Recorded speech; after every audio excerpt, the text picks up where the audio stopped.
Emily Carter should have died the moment she turned her car key. The bomb beneath her driver's seat was powerful enough to tear through steel, shatter glass, and leave nothing behind but fire and silence.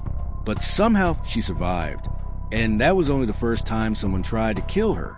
It was just before sunrise in Maplewood, Colorado, the kind of quiet suburban town where mornings arrive without sirens or headlines.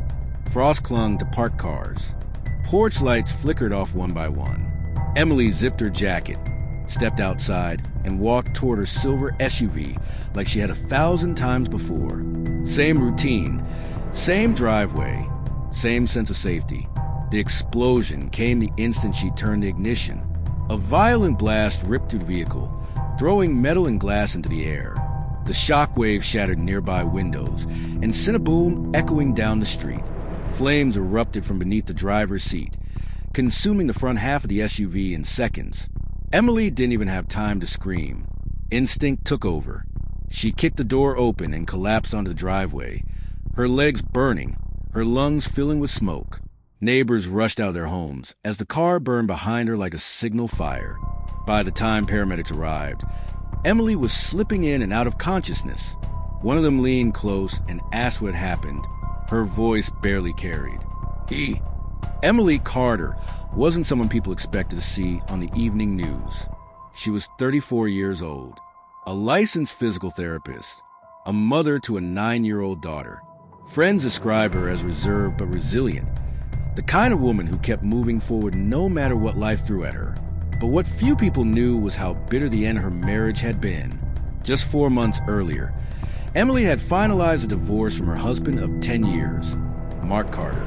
Mark was well known around Maplewood, a successful construction contractor with city permits, steady clients, and connections that ran deep. He was charming in public, calm under pressure, and rarely raised his voice. Behind closed doors, things were different. Friends later recalled Emily confiding about Mark's control, his temper, and the way his threats were always disguised as jokes. "You wouldn't survive without me." She left anyway, and Mark didn't take it well.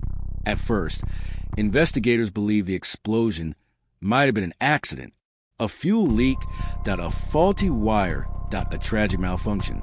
But fire investigators quickly noticed something chilling. The blast didn't come from the engine. It came from beneath the driver's seat. They found jagged shrapnel embedded in the pavement and traces of wiring melted into the upholstery.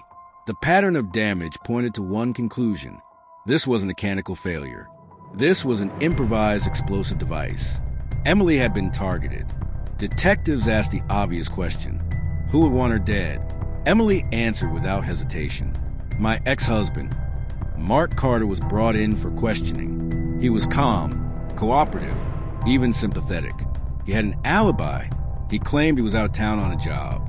Hotel records and witnesses backed him up. He visited Emily in the hospital, held her hand, and told police he just wanted justice. But something about him unsettled the detectives. Mark didn't ask who planted the bomb. He asked if Emily remembered anything. Weeks passed. Leads dried up. Without direct evidence, the case stalled. Emily was discharged from the hospital and tried to reclaim a sense of normalcy. She installed security cameras, changed her locks, and altered her routine completely. But fear followed her. She told friends she felt watched, that someone was waiting for her to feel safe again. 6 weeks later, her fear was confirmed. Emily woke in the middle of the night, choking on smoke. Her hallway was filled with flames. Someone had set her house on fire and locked the doors from the outside. She grabbed her daughter, smashed a bathroom window, and climbed out moments before the fire consumed the home. Fire investigators confirmed the worst. Accelerant had been used. This was no accident. This was the second attempt on her life. 2 attempts point to near dash deaths and no arrests. Who escalates like this without leaving a trace? And why Emily? As detectives dug deeper, they uncovered something disturbing. In the weeks leading up to the explosion, Mark Carter had taken out multiple life insurance policies on Emily. 3 policies, all recent, all naming Mark as the sole beneficiary. The payout totaled over $2 million. When confronted, Mark brushed it off. "Financial planning," he said. But people planning responsibly don't usually plan for their ex-wife's death. Emily pleaded with police for protection. "I know he's not done," she said. "I can feel it." She relocated temporarily, changed her number again, and tried to disappear. But whoever was hunting her wasn't finished. They were patient and preparing something far more subtle. While reviewing phone records tied to Mark Carter, investigators noticed something alarming. One number appeared repeatedly: late-night calls, frequent texts, constant contact just days before the fire. The number didn't belong to a business associate or a family member. It belonged to Emily's closest friend. So ask yourself this: what happens when the person comforting you after every attack is secretly helping plan the next one? Subscribe now so you don't miss the next scene, where the investigation takes a devastating turn and betrayal steps out of the shadows. Because Emily survived twice, and the third attempt was already in motion. By the time detectives realized who Emily Carter's closest friend really was, it was already too late to undo the damage. The betrayal had been happening quietly, over late-night phone calls, carefully worded text messages, and whispered reassurances delivered straight into Emily's ear. While Emily believed she was being comforted, someone else was gathering information, watching her patterns, feeding them to the man who wanted her dead. And the most terrifying part? Emily had trusted her with her life. Rachel Moore had been part of Emily's world for nearly 8 years. They met at a prenatal yoga class. Their daughters grew up together. They shared school drop-offs, holidays, and long conversations that stretched past midnight. When Emily's marriage began to crumble, Rachel was the one who listened, the one who promised support, the one who said, "No matter what happens, I've got you." After the explosion, Rachel was everywhere. She drove Emily to doctor's appointments, stayed overnight at her temporary rental, held her hand after the house fire, and told her she was safe now. What Emily didn't know was that Rachel had already chosen a side, and it wasn't hers. Detectives didn't confront Rachel immediately. They watched. They subpoenaed phone records and uncovered a chilling pattern. Dozens of calls between Rachel and Mark Carter, many lasting over an hour, often late at night. Some occurred just days before both the explosion and the house fire. When questioned, Rachel brushed it off. "Mark called because he was worried about Emily," she said. "I was just helping keep the peace." But the timeline didn't lie. Rachel knew when Emily changed locations. She knew when Emily would be alone. She knew details even detectives hadn't shared. And then, just as police began closing in, Emily collapsed. It happened in broad daylight. Emily was shopping at a grocery store just a few miles from a rental when she suddenly became dizzy. She struggled to breathe. Her vision blurred. She collapsed between aisles as shoppers screamed for help. At the hospital, doctors initially suspected a panic attack, but toxicology tests told a darker story. Ethylene glycol, the main chemical in antifreeze, was found in her bloodstream. Someone had poisoned her.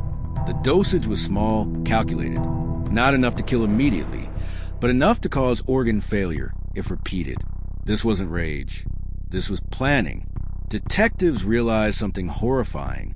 The killer had changed tactics. The bomb had drawn attention. The fire had brought scrutiny. Poison was quiet, and it required access. How had someone poisoned Emily without being noticed? She rarely ate out. She avoided visitors. Her water bottle never left her side, except once. Security footage from the rental property showed Rachel entering Emily's kitchen alone while Emily slept upstairs. Rachel said she was cleaning, but detectives weren't convinced. They obtained a warrant and searched Rachel's apartment. Inside a trash bag beneath the sink, they found a partially empty bottle of antifreeze. No fingerprints, no labels, but that wasn't all. In Rachel's bedroom drawer, detectives found a burner phone. The messages on it were devastating. Mark, she's still alive. Rachel, not for long. Mark, be careful. No mistakes this time. Rachel was arrested that night, and under pressure, she talked. Rachel confessed to poisoning Emily's water bottle, but claimed it wasn't her idea. She told investigators Mark had manipulated her emotionally, promised money, promised a future together once Emily was out of the way. But there was another name that emerged during the interrogation. Dylan Reeves, a former employee of Mark Carter. Rachel said Mark had mentioned someone else helping earlier, someone who knew how to build things. That someone knew explosives. Police tracked Dylan down within days. He didn't put up a fight. He admitted Mark paid him in cash to build the bomb and later to help set the house on fire. But Dylan insisted on one thing. He backed out after the fire. The poisoning? That wasn't me. Which meant Mark wasn't just orchestrating attacks. He was recruiting. With Dylan and Rachel both in custody, detectives finally had a clear picture of conspiracy. Mark had used different people for different jobs, creating layers of separation between himself and the crimes. A bomb builder, a trusted friend, multiple burner phones. But Mark himself? Still free. His defense team moved quickly, painting Rachel as unstable and Dylan as unreliable. Both had incentives to lie. Both were criminals. And once again, Mark's hands appeared clean. Emily watched it all unfold from a hospital bed. She was alive, but barely. Her kidneys were damaged. Her body was exhausted. An emotional toll was crushing. She had survived 3 attempts. But justice? It still hadn't caught up. Prosecutors needed something more. Something that tied Mark directly to the crimes. Something he couldn't explain away. Then a forensic analyst made a discovery no one expected. Embedded in the clothing Emily wore during the explosion were microscopic glass fragments. Too small to see, too specific to ignore. They didn't match her car. They didn't match any known materials at the scene. But they matched something else. Something Mark owned. When detectives searched Mark Carter's private workshop, they found cutting tools with glass residue identical to the fragments pulled from Emily's clothing. Tools only Mark had access to. Tools that placed him at the heart of the very first attack. So the question now wasn't if Mark would be charged. It was how long he thought he could outrun the truth. Subscribe now for the next part, where the case finally goes to trial, and the man who orchestrated everything faces the consequences. Because Emily survived long enough to tell her story, and the evidence was finally ready to speak for itself. By the time Mark Carter was finally arrested, he was still convinced he could talk his way out. He had done it before. He had layers of separation. He had accomplices with credibility problems. And he had spent years building a reputation as a respectable businessman. But this time, the walls were closing in, and they were closing in fast. Federal agents took Mark into custody on a gray February morning outside a construction office in downtown Denver. He didn't resist. He didn't run. He smiled. To the cameras, to the officers, even to the passerby who whispered his name. Because men like Mark believe the truth is something they can bend. Inside the interrogation room, Mark leaned back, folded his arms, and waited. He asked for a lawyer, but not before saying one thing. "This is a mistake," he said calmly. "You don't have anything on me." At that moment, prosecutors had something far more powerful than confession. They had patterns. The case against Mark Carter wasn't built on a single piece of evidence. It was built like a puzzle, slowly, deliberately, piece by piece. Phone records showed Mark communicating through burner phones at precise moments surrounding each attempt. Cell tower pings placed him in locations he claimed he'd never been. Financial records revealed large cash withdrawals matching payments to Dylan Reeves. But the most damaging evidence came from the people Mark thought he had controlled. Rachel Moore took the stand first. Her voice shook as she described how Mark had fed her a future, how he convinced her Emily was standing in the way of their happiness, how he framed the poison as just enough to scare her. The courtroom went silent when prosecutors played the audio of Mark's voice from a recorded call. "She won't survive another mistake." Then Dylan Reeves testified. He described how Mark sketched diagrams, how he insisted the device be placed under the driver's seat, how he paid extra for speed, not precision. For the first time, Mark's composure cracked. Forensic experts followed. They explained how the glass fragments found in Emily's clothing matched tools from Mark's private workshop, how the cuts were unique, like fingerprints, how no one else could have produced them. An insurance analyst testified next. Mark hadn't just taken out policies on Emily.